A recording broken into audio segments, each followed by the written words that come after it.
Oknum anggota Dewan Perwakilan Rakyat Kota atau DPRK Banda Aceh HU 49 tahun digugat ke Pengadilan Negeri Banda Aceh.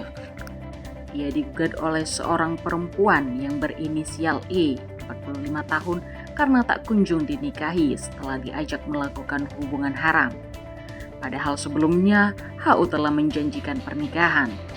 Kuasa hukum E, Yusi Muharnina, menyebutkan gugatan tersebut dilayangkan karena HU diduga telah melanggar pasal 13 Kitab Undang-Undang Hukum Perdata dengan merugikan orang lain.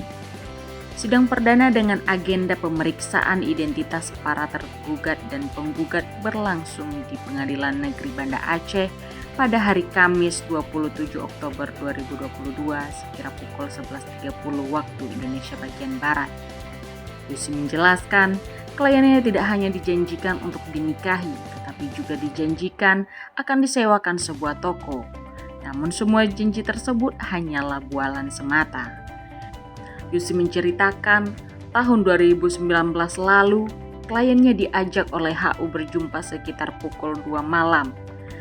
Setelah sempat menolak, akhirnya kliennya mau bertemu di sebuah hotel. Kemudian keduanya melakukan perbuatan asusila.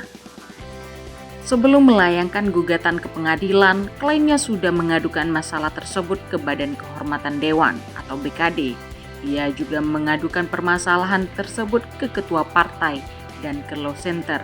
Namun, karena dirasa tidak ada titik temu, barulah kliennya membuat gugatan ke pengadilan. Saat ini lanjutnya, HU sudah memutuskan semua akses komunikasi dan memblok kliennya. Kliennya hanya meminta keadilan agar tergugat mau meminta maaf dan membayar uang ganti rugi sebesar 500 juta.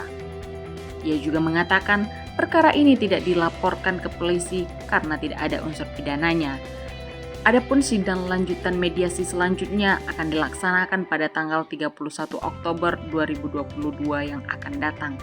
Sementara itu, kuasa hukum anggota Dewan Perwakilan Rakyat Kota atau DPRK Banda Aceh HU 49 tahun menyebutkan pihaknya akan melakukan mediasi dengan E, 45 tahun terkait gugatan yang dilayangkan ke Pengadilan Negeri Banda Aceh. Hidayat mengaku tidak bisa memberi informasi mendetail karena belum berdiskusi dengan kliennya itu. Saat diminta kontak HU, Hidayat menjawab dirinya belum punya kontak kliennya itu, dan ia juga mengatakan berkas perkara kliennya baru saja diambil tadi pagi.